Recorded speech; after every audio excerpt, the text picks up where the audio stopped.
Today we are having an amazing conversation on parenting, and especially children who are underperforming.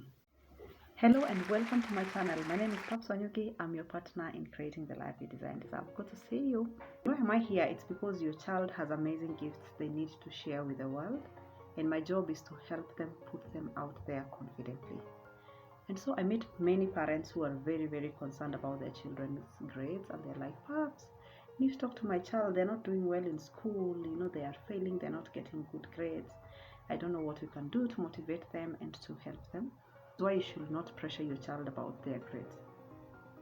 Number one, every child is brilliant, regardless of what they get in their exams. Every child is brilliant. Your child may not be academic brilliant, but probably they may be having life brilliance, which is more important. And why do I say this? It's because we are living in the talent generation. We are living in the ideas generation. People are being paid for their ideas more than their grades. And therefore your child, as much as we would want them to get good grades, it doesn't guarantee a good life, especially in the future of work. Number two, the future of work, which I've already mentioned.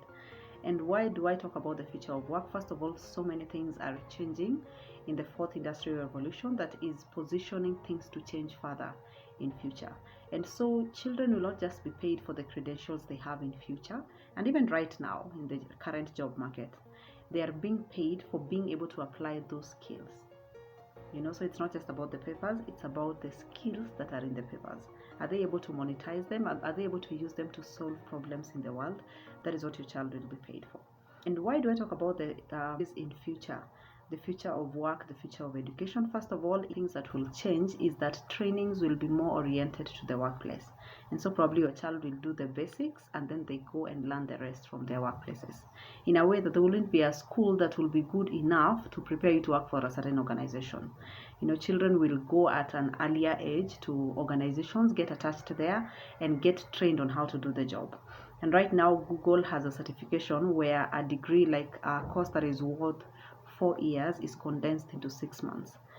Within 6 intense months, a student is able to competently execute what another person who is in university pursuing the 4 years will execute.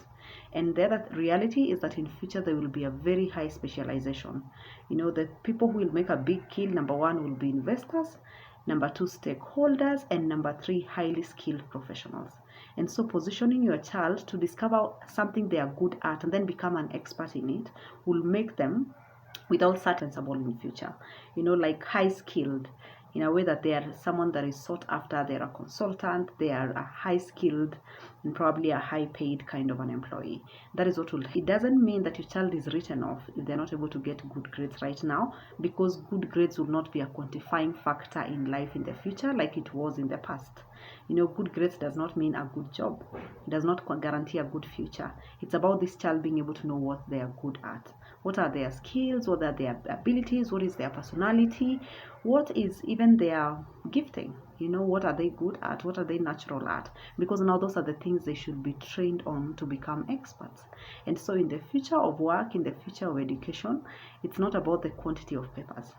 It's about the quantity of application.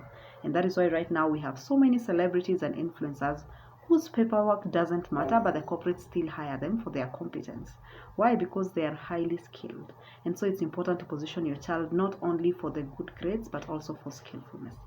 Number three, sometimes I also think about myself as a parent. When I want my child to get good grades, is it really about me or about them? Is it about me or about them? And it's very important for us to ask ourselves these questions so that I'm not pressuring my child because of the societal expectations, because of what I want people to perceive me and my family, because I want them to make me proud. I want them to make me look good in the society, in my family, probably in my extended family. Is it about me or about them when it comes to their grading? Because if it is about the child, then I will keep on supporting the child regardless of the grades without needing to pressure them to be like others. Other parents whose children are bringing good grades home, but not about how God has wired my child. What if my child is not school smart, but they are still life smart? Isn't that a good bargain to continue building a confident child? And so I hope those three ideas are helpful for us to be able to come to a place of probably stability when we are assessing our children's ability, not just basing them on grades, but also basing them on how they're performing in life. And so keep on helping your child to discover their gift